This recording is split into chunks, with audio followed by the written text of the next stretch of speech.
7th Standard Mathematics, Term 1, Chapter 1, Example 1.14. What's the balance in Staline's account as a result of a purchase of rupees 1079 if he had open balance of rupees 5000 in his account? நல்லா கவனிங்க. Opening balance, அதாவது ஃபஸ்ட்டுக்கு balance பார்த்தீங்கன்னா 5000 rupees. ஒரு purchase எடுக்கிறாங்க. ஒரு purchase பார்த்தீங்கன்னா 1790 ரூபா. 1790 ரூபாய்க்கு ஒரு பர்ச்சேஸ் எடுக்கிறாங்க. இப்போ பேலன்ஸ் என்ன இருக்குன்னு கேட்டுருங்க. ஸோ இது சப்ட்ராக்ஷன் கணக்கு. ஸோ அப்போ ஓப்பனிங் பேலன்ஸ் எவ்வளோ இருக்குது? ஓப்பனிங் பேலன்ஸ் பார்த்தீங்கன்னா 5000 ரூபா இருக்குது. பர்ச்சேஸுக்கு செலவு எவ்வளோ ஆச்சு? 1079 ரூபா பர்ச்சேஸ்க்கு ஆச்சு. அதாவது அவங்க செலவுக்கு பார்த்தீங்கன்னா 1079 ரூபா ஆச்சு. ஸோ ரெண்டத்தையும் செப்பரேட் பண்ணால் தான் என்ன கிடைக்கும்? பேலன்ஸ் அமௌண்ட்டு கிடைக்கும். ஏன்னா கேட்டிருக்கிறது பேலன்ஸ் அமௌண்ட்டு. பேலன்ஸ் அமௌண்ட் ஒன்று பண்ணிங்கன்னா ரெண்டத்தையும் செப்பரேட் பண்ணணும். So minus.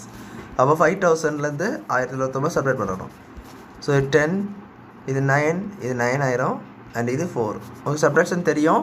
இது கேரி ஓவரில் பாரோ எடுத்துக்கிட்டே இருக்கணும். 9 அடுத்து லாஸ்ட் வரைக்கும் கொண்டு போகணும். ஸோ இது 9, 10 - 10 1, 9 - 7 2, 9 3.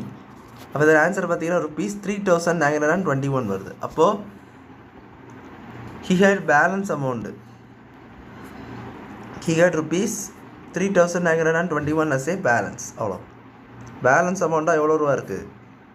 3921 ரூபா கிட்ட இருக்குது. ஸோ அவ்வளோதான் அந்த சம் புரிஞ்சுக்கணும்னு நினைக்கிறேன். தேங்க்யூ.